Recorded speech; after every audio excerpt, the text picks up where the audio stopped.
ইফতার সামনে নিয়ে মারি দিল, আল্লাহুম্মা আমিন শুরু করে দিল। এটা কার তৈরি? ইবলিসের তৈরি। এবার দোয়া পড়ছে, ইফতারের দোয়া, আল্লাহুম্মা সুমতু লাকা ওয়া তাওয়াক্কালতু আলা রিজকিকা ওয়া আফতারতু বিরহমাতিকা ইয়া আরহামার রাহিমিন। এটা কার তৈরি? মানে সারাদিন যে সিয়ামটা রাখলো, বিদআত করে কি করে দিল? বাতিল করে দিল, সব বাতিল করে দিল। প্রত্যেকটা জায়গায় ইবলিস হাজির থাকে মানুষের আমলকে বাতিল করার জন্য, কিন্তু মানুষ বুঝতে পারে না।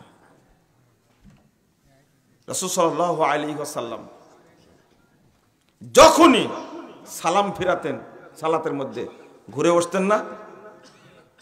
ঘুরে বসতেন। ইমাম সাহেব তো ঘুরে বসে না, কিবলামুখী কি বসে থাকে। শুধু আসর আর ফজরে ঘুরে বসে বিদআত করার জন্য। ফজরের সময় ঘুরে বসে, সারা বাংলাদেশে চলছে। প্রশ্ন হলো যে আপনাদের ভাইরাস হুজুরগুলো এই সমস্ত মিথ্যা কথার প্রতিবাদ করে না কেন? বলেন তো দেখি, প্রতিবাদ করে না কেন? ভাইরাস হুজুর তো অনেক আছে, প্রতিবাদ করে না কেন? এই গাজীপুরে জানে না মানে সব শয়তানি। শবে বরাতের রাত্রিতে, এটা আমি বলি বাৎসরিক বেদাত। কি বেদাত? বাৎসরিক বেদাত। শবে বরাতের রাত্রি উপলক্ষে যদি কেউ সিয়াম রাখে, যদি কেউ সালাত পড়ে, যদি স্পেশাল কোনো ইবাদত করে, সারা বছর যত শতামল করেছে সব বাতিল হয়ে যাবে, সব বাতিল হয়ে যাবে। এই জন্য দুই ঈদের চেয়েও সবচেয়ে, এবং 27 রাত্রির কদরের রাত্রি নামে চালু করা এই বেদাতের চেয়েও এই শবে বরাতের রাত্রির বেদাতটা বেশি জঘন্য। সব চলে যায় মাজারে ইবাদত করতে। কোথায়? মাজারে ইবাদত করতে যায়। লা হাওলা ওয়ালা কুওয়াতা ইল্লা বিল্লাহ, আস্তাগফিরুল্লাহ আস্তাগফিরুল্লাহ। কেন ভাইরাস হুজুর কেন বলে না? ভাইরাস মৌলবীটা কেন বলে না? মাজারে গিয়ে ইবাদত করলে ব্যক্তি কাফের হয়ে যায়, মাজারে গিয়ে সেজদা করলে মানুষ মুশরিক হয়ে যায়। স্পষ্ট ভাষায় বলতে হবে। ওর সাহসী নাই বলার।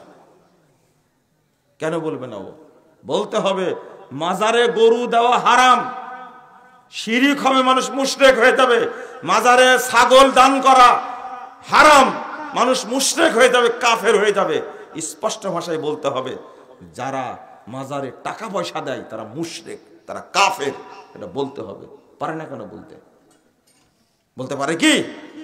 কেন পারে না? ভয় পাই, তাই না? না, ওমরকে টাকা দেবে না আমাদেরকে, ও তো টাকা চোর, ওকে মানুষ জন্ম দেয়নি, টাকায় জন্ম দিয়েছে ওকে। কেন বলে না? এগুলো কিসের দায়ী? এইগুলো এরাই হলো ইবলিসের দালাল। দায়ী না, দালাল এরা, ইবলিসের দালাল। গাজীপুরে একটা মহিলাকে হিল্লা পোতার নামে মসজিদে ধর্ষণ করলো। এই মুখ পোড়া বক্তাগুলো একজন তার প্রতিবাদ করেনি, করেছে? শুধু প্রতিবাদ করেছে আহলে হাদিসরা। বলেন আলহামদুলিল্লাহ। হিল্লা প্রথা হলো জাহেলি প্রথা, এটা ধর্ষণ প্রথা একটা। কোন হুজুর প্রতিবাদ করেনি। কেন করলো না প্রতিবাদ? উদ্দেশ্যটা কি? দেখলাম যে ইসলামী দলের অনেকগুলো ইসলামী দল, ব্যাঙ্গের ছাতার মতো হাজার হাজার দল, কোন দলের আমির, মহা আমির, ছোট আমির, বড় আমির, সিনিয়র আমির, মূল আমির কেউ প্রতিবাদ করলো না। এর নাউজুবিল্লাহ আস্তাগফিরুল্লাহ। কেন? এর প্রতিবাদ করতে হবে না? ওর নামে মামলা হয়েছে? এই ধর্ষক ইমামের নামে কোনো মামলা হয়েছে? কোনো মামলা হয়নি। প্রতিবাদও করেনি, মামলাও হয়নি। ও হুজুর, কিছু হলে মুন্সিজি, তুমি কিছু হলেই লাইভে এসে পটর পটর করো, কিন্তু ধর্ষণের বিরুদ্ধে কথা বললে না কেন? ও এইগুলো বলাটাই আমার অপরাধ, তাই না?